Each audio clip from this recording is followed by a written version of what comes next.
Hello guys and welcome back to best car picks. നമുക്കെല്ലാവർക്കും Volkswagen എന്ന് പറഞ്ഞ brand അറിയാം. ഇന്റർനാഷണലി നോക്കുകയാണെങ്കിൽ 14ഓളം ബ്രാൻഡുകളാണ് ഇവരുടെ അണ്ടറിൽ വർക്ക് ചെയ്യുന്നത്. ഓർ ഫോക്സ് വാഗൻ ആണ് ഈ പറഞ്ഞ കമ്പനികളിലേക്ക് തന്നെ പാരന്റ് കമ്പനി.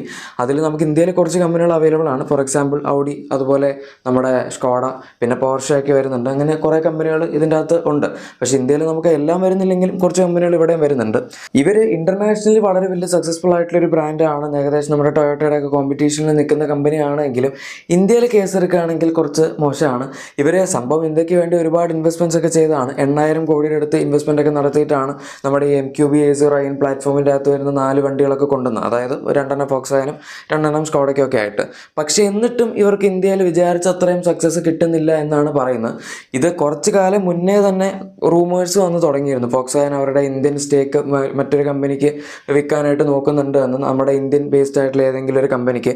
ഇപ്പോൾ നമ്മുടെ സ്കോഡയുടെ CEO തന്നെ അത് കൺഫേം ചെയ്തിട്ടുണ്ട്. പിന്നെ നിങ്ങൾക്ക് ചിലപ്പോൾ അറിയായിരിക്കും, നമ്മുടെ ഇന്ത്യൻ സംഭവങ്ങളെല്ലാം തന്നെ ഹോൾഡ് ചെയ്യുന്നത് സ്കോഡയാണ്. അതായത് ഇവരുടെ പാരന്റ് കമ്പനി ഇന്ത്യയിൽ സ്കോഡയാണ്, ഫോക്സ് വാഗൻ അല്ല. സ്കോഡയാണ് ബാക്കി കമ്പനികളുടെ സംഭവങ്ങളൊക്കെ നോക്കുന്നത്. പിന്നെ ഇവരുടെ കമ്പനിയുടെ പേരാണെങ്കിലും SAVWIPL എന്നാണ്, അതായത് Skoda auto Volkswagen India private limited. അപ്പോൾ അതുകൊണ്ട് തന്നെ സ്കോഡയായിരിക്കും ഇത്തരത്തിലുള്ള കാര്യങ്ങളൊക്കെ ഡീൽ ചെയ്യുന്നത്.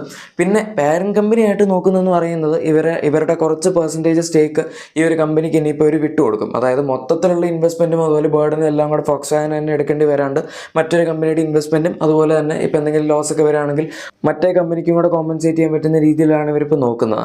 ഇതിൻ്റെ അകത്ത് ഒരു മേജർ കണ്ടൻഡർ മഹീന്ദ്രയാണ്. ബൈ ദ വേ ഇവർ ഏത് കമ്പനിയാണ് ഇവർ വിൽക്കാൻ പോകുന്നത്, അതായത് സ്റ്റേക്ക് കൊടുക്കാൻ പോകുന്നതെന്നൊന്നും പറഞ്ഞിട്ടില്ല. ജസ്റ്റ് ഇതിന് വേണ്ടിയുള്ള പൊട്ടൻഷ്യൽ ബയേഴ്സിനെ അവർ നോക്കുന്നുണ്ട് എന്ന് മാത്രമേ പറഞ്ഞിട്ടുള്ളൂ. പക്ഷേ അതിൻ്റെ ഇടയിൽ വന്ന കുറേ റൂമേഴ്സാണ് മഹീന്ദ്രയ്ക്ക് ഇവർ അത്യാവശ്യം സീരിയസ് ആയിട്ട് കൺസിഡർ ചെയ്യുന്ന ഒരു കമ്പനിയാണ് എന്ന്.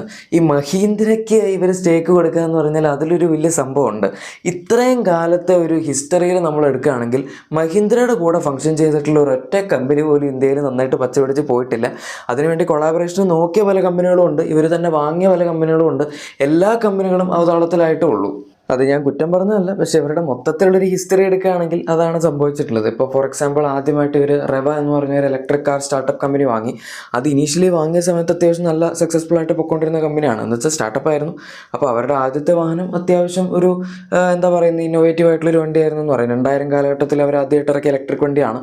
അത് കഴിഞ്ഞ് മഹീന്ദ്ര വാങ്ങിയതോടുകൂടി അവർ E2O പ്ലസ് അങ്ങനത്തെ കുറച്ച് വണ്ടികളൊക്കെ ഇറക്കി. അത് കഴിഞ്ഞ് പിന്നെ അവർ ഇൻവെസ്റ്റ്മെൻ്റ് ഒക്കെ നിർത്തി. പിന്നെ ആ കമ്പനി ഇപ്പോൾ നമുക്ക് അങ്ങനെ ഒരു കമ്പനിയെ പറ്റി കേൾക്കാൻ പോലും ഇല്ല. പിന്നെ ആ കമ്പനി അവർ വാങ്ങിയതിന് ശേഷം അവരുടെ പുതിയ ജനറേഷൻ വണ്ടികൾ, അതായത് റെവയുടെ തന്നെ അപ്കമിങ് ജനറേഷൻ വണ്ടികളെല്ലാം മഹീന്ദ്രയുടെ ബ്രാൻഡിങ്ങിലാണ് വന്നത്. പക്ഷേ ഈ E2 പ്ലസും ഒക്കെ കഴിഞ്ഞ് തന്നെ അവരുടെ വണ്ടികളും അങ്ങനെ പ്രത്യേകിച്ച് വന്നിട്ടൊന്നുമില്ല. അതുപോലെ തന്നെ സാങ്യോങ് മഹീന്ദ്ര വാങ്ങിയത് ഈ അടുത്ത് ബാങ്ക്രപ്സിയുടെ അടുത്ത് എത്തിയായിരുന്നു. അങ്ങനെ അവരത് വിറ്റു. അതുപോലെ തന്നെ ഫോർഡും മഹീന്ദ്രയും തമ്മിലൊരു കൊളാബറേഷൻ നോക്കിയായിരുന്നു. ഫോർഡിൻ്റെ അവസ്ഥ ഇപ്പോൾ നമുക്ക് എല്ലാവർക്കും അറിയാം, ഫോർഡ് ഇന്ത്യ വിട്ട് പോയി. പിന്നെ ഈ മഹീന്ദ്രയ്ക്ക് വേറൊരു പ്രശ്നം കൂടെ ഉണ്ട്. ഇവർ ഈ കൊളാബറേറ്റ് ചെയ്യുന്ന ബ്രാൻഡുകളുമായിട്ട് നമ്മൾ നോക്കുകയാണെങ്കിൽ ഇപ്പോൾ പണ്ടത്തെ സാഹചര്യത്തിലൊക്കെ മഹീന്ദ്ര ഒരു കമ്പനിയായിട്ട് കൊളാബറേറ്റ് ചെയ്യാന്ന് പറഞ്ഞു കഴിഞ്ഞാൽ മഹീന്ദ്രയ്ക്ക് അതുകൊണ്ട് അഡ്വാൻറ്റേജ് ഉണ്ട് എന്ന് പറയും. ഫോർഡിൻ്റെ കേസിലൊക്കെ എടുക്കുകയാണെങ്കിൽ നേരെ തിരിച്ച് ഫോർഡിനെ മഹീന്ദ്രയായിട്ട് കൊളാബറേറ്റ് ചെയ്യുകയാണെങ്കിൽ അഡ്വാൻറ്റേജ് ഉണ്ടാവുള്ളൂ. കാരണം ഒന്നാമത്തെ കാര്യം അവർ മഹീന്ദ്രയുടെ പ്ലാറ്റ്ഫോം ഉപയോഗിക്കുമെന്ന് പറയുന്നുണ്ട്. രണ്ടാമത്തെ കാര്യം അവർ മഹീന്ദ്രയുടെ എഞ്ചിൻ ഉപയോഗിക്കുമെന്ന് പറയുന്നുണ്ട്. അപ്പോൾ പിന്നെ ഫോർഡിന് ബാക്കിയുള്ളതായിട്ട് പ്രത്യേകിച്ചൊന്നും ഇല്ലല്ലോ. പിന്നെ അവർ തന്നെ എന്തെങ്കിലുമൊക്കെ സാധനങ്ങൾ മഹീന്ദ്രയ്ക്കും കൂടെ ചെയ്ത് കൊടുക്കേണ്ടി വരും. പക്ഷേ ശരിക്കും മഹീന്ദ്രയ്ക്ക് അതിൻ്റെ ആവശ്യമുണ്ടോ എന്നുള്ളതാണ് മറ്റൊരു ചോദ്യം. കാരണം ഇപ്പോൾ നമുക്ക് പ്ലാറ്റ്ഫോമോ അല്ലെങ്കിൽ എഞ്ചിൻ്റെ കാര്യത്തിൽ പിന്നെ മഹീന്ദ്രയ്ക്ക് ഒരു കാലത്തും ഒരു പ്രശ്നം ഉണ്ടായിട്ടില്ല. എഞ്ചിൻ ഡെവലപ്മെൻറ്റ് കാര്യത്തിൽ മഹീന്ദ്ര എപ്പോഴും ടോപ്പായിരുന്നു.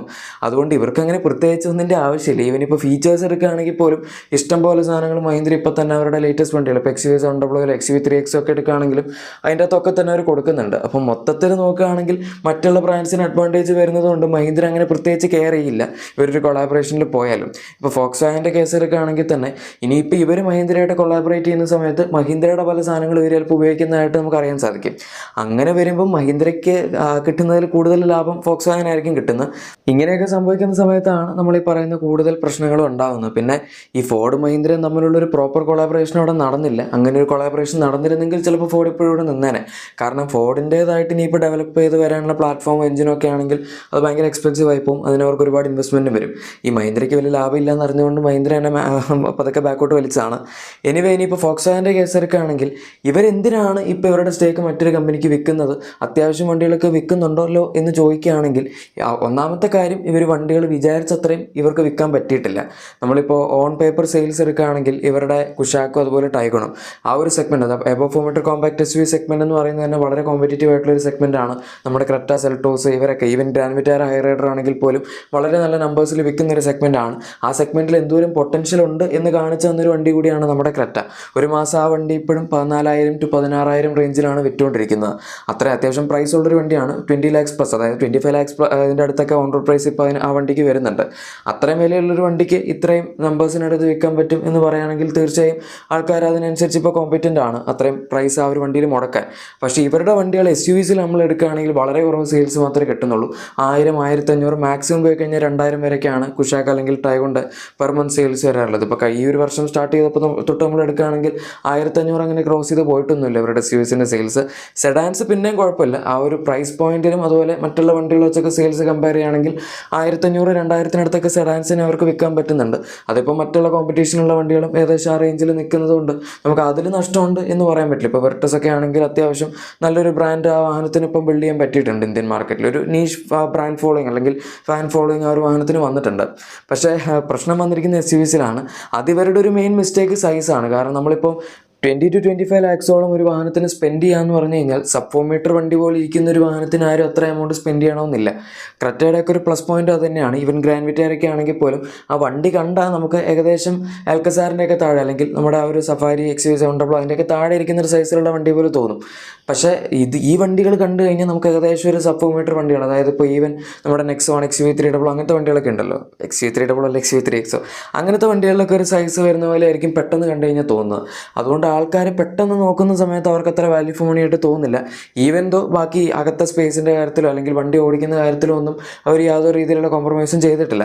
കുറച്ച് കോംപ്രമൈസ് ചെയ്തിട്ടുള്ളത് മെറ്റീരിയൽസിൻ്റെ കാര്യത്തിലൊക്കെ ആയിരുന്നു. അക്കാര്യത്തിൽ കുറച്ച് കോസ്റ്റ് കട്ട് ചെയ്തുകൊണ്ട് റാറ്റ്ലിംഗ് സൗണ്ടുകളൊക്കെ അവരുടെ ഈ ഇന്ത്യ 2.0 പ്രൊജക്റ്റിൽ വന്ന വണ്ടികൾക്കൊക്കെ ഉണ്ടായിരുന്നു. പക്ഷേ അതല്ലാണ്ട് വേറെ കാര്യമായിട്ടുള്ള പ്രശ്നങ്ങളൊന്നും വന്നിട്ടില്ല. റൈഡ് ആൻഡ് ഹാൻഡ്ലിങ്ങിൻ്റെ കാര്യത്തിലോ അല്ലെങ്കിൽ സ്റ്റെബിലിറ്റി, പിന്നെ ബിൽഡ് ക്വാളിറ്റി, അങ്ങനത്തെ കാര്യങ്ങളിലൊന്നും യാതൊരു കോംപ്രമൈസും ഇല്ല. സേഫ്റ്റിയൊക്കെ ഇപ്പോഴും 5 സ്റ്റാർ സേഫ്റ്റി തന്നെയാണ് അവർ ഓഫർ ചെയ്യുന്നത്. അതുകൊണ്ട് വണ്ടിയുടെ മെക്കാനിക്കൽസിൽ കോംപ്രമൈസ് വരുത്താത്തത് കൊണ്ട് തന്നെ പ്രൈസിൻ്റെ കാര്യത്തിൽ എടുക്കുകയാണെങ്കിൽ ഈ പറയുന്ന സൈസിൻ്റെ ഒരു ഡിസഡ്വാൻറ്റേജ് ഉണ്ടായിട്ട് പോലും, അതുപോലെ ഫീച്ചേഴ്സ് മറ്റുള്ള വാഹനങ്ങൾ വെച്ച് കോമ്പീറ്റ് ചെയ്യുന്ന സമയത്ത് കുറവായിട്ട് പോലും ഈ വണ്ടികൾക്ക് കൂടുതലാണ് വരുന്നത്. അപ്പോൾ അതുകൊണ്ടാണ് അങ്ങനെ പെട്ടെന്ന് ആൾക്കാർ ഈ വണ്ടികളിലേക്ക് നോക്കാത്തത്. ഇനിയിപ്പോൾ സ്കോഡയുടെ പുതിയൊരു സബ് 4 മീറ്റർ SUV വരുന്നുണ്ട്. അതിനീ പറയുന്ന സൈസിൻ്റെ പ്രശ്നം ഉണ്ടാവില്ല എന്ന് നമുക്ക് വിചാരിക്കാം. കാരണം ഇപ്പോൾ കുഷാക്ക് 4.2 മീറ്റേഴ്സേ ഉള്ളൂ. ഈ വണ്ടി എന്തായാലും ജസ്റ്റ് 4 മീറ്റേഴ്സിന് താഴെ, അതായത് 3.99 മീറ്റേഴ്സിന് അടുത്തായിരിക്കും നിൽക്കുന്നത്. അങ്ങനെ വരുന്ന സമയത്ത് ലെങ്ത് കുറവാണ് നമുക്ക് പറയാൻ പറ്റില്ല. വിട്ടും ഏകദേശം കുഷാക്കിൻ്റെ അത്രയൊക്കെ തന്നെ കാണും. അപ്പോൾ അത് വെച്ച് അവർക്ക് പിടിച്ചു നിൽക്കാൻ പറ്റേണ്ടതാണ്. പിന്നെ അതിനും 75% ഉള്ള ഒരു മാക്സിമം ലോക്കലൈസേഷനും പറയുന്നുണ്ട്. അങ്ങനെ വരുമ്പം പ്രൈസും കൂടെ കുറവാണെങ്കിൽ പിന്നെ അത്യാവശ്യം നല്ലതാവും. എനിവേ, ഇതാണ് ഇപ്പോഴത്തെ നമ്മുടെ ഫോക്സ് വാഗൻ്റെ ഇന്ത്യയിലുള്ള അവസ്ഥ. ഈ വീഡിയോ നിങ്ങൾക്ക് എല്ലാവർക്കും ഇഷ്ടപ്പെട്ടാണെന്ന് വിചാരിക്കുന്നു. ഇഷ്ടപ്പെട്ടെങ്കിൽ ലൈക്കും സബ്സ്ക്രൈബും ഷെയറും ഒക്കെ ചെയ്തേക്കാം. നമുക്ക് മറ്റൊരു വീഡിയോയിൽ കാണാം. Thank you for watching my video and good bye.